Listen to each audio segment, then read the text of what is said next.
Money did not begin as power. It began as a tool. Over time, that tool changed, not because money changed, but because the systems around it did. Every law, every crisis, every expansion left its mark. To understand where we are today, we need to understand how we got here.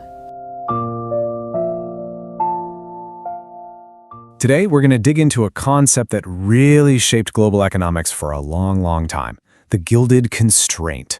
Now, it sounds so elegant, right? But what we're going to see is that it holds this really sharp, complex truth about money, power, and of course, stability. Okay, so let's just dive right in with a question that sounds super simple but is anything but. I want you to think about the cash in your wallet, or, the numbers you see in your bank app. What actually gives any of that its value? I mean, it's just paper, right? Or pixels on a screen. So why do we all agree to accept it as real? And that question, that's what leads us straight into our first section here, the quest for trust. Because when you boil it all down, that's what any money system is really about.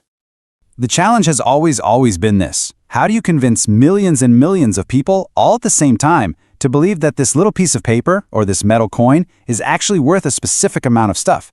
It's really just a fragile, collective agreement. And if that trust disappears, poof, the money becomes totally worthless.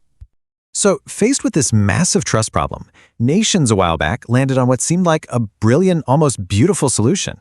And that brings us to what we're calling a gilded promise. And that solution was gold backing. So here's what that actually means. A country would literally promise that any of its paper money could be exchanged for a specific, fixed amount of real, physical gold. So your money wasn't just a promise from the government, it was like a claim check for one of the most desired metals on Earth. The logic behind this whole thing was actually pretty clever. The thinking went something like this. First, you tie your currency to gold. Now, because you can't just create gold out of thin air, this automatically limits how much money a government can print. And with every major currency tied to the very same thing, the idea was that it would create this super stable, predictable foundation for global trade. So here's the really crucial point. The gold standard was basically designed to be a set of handcuffs for governments. It was meant to stop them from just printing money recklessly and causing all sorts of inflation. The goal was simple: build absolute, unwavering trust in the value of money. A simple, powerful promise. Yeah, but here's the thing about simple promises. They almost always hide complicated realities. This beautiful promise of stability, it came with a price. And that leads us right into our next section, the hidden cost. And this is where the central problem just snaps right into focus.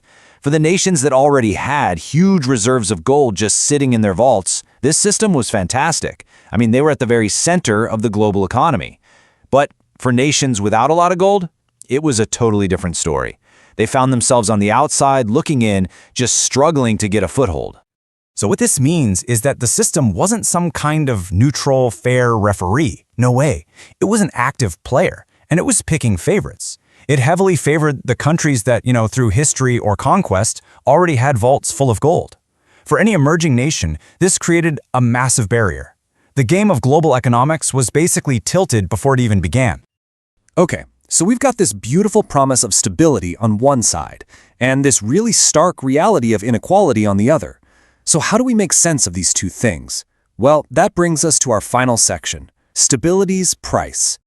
And this quote just nails it perfectly. Stability came with inequality baked in. Let that sink in for a second. It wasn't an accident. It wasn't some unforeseen side effect. The very thing that created the stability, the fact that gold is finite, was the exact same thing that created the inequality. And this is exactly what we mean by the gilded constraint. The gilded part, that's the shiny, golden promise of a trustworthy, stable world. But the constraint part, that was the rigid, restrictive reality that locked some nations out, while cementing the advantages of others. It was like a beautiful cage. Now, the gold standard might be a thing of the past, but we are still designing systems all the time, economic, technological, social, that put stability first. And that leaves us with a really crucial question to think about. What hidden costs, what baked-in inequalities might be lurking just beneath the surface of the stable systems we all rely on today? History does not give instructions, it gives perspective. Money itself remains neutral. Time and interest decide whether it works for you or against you.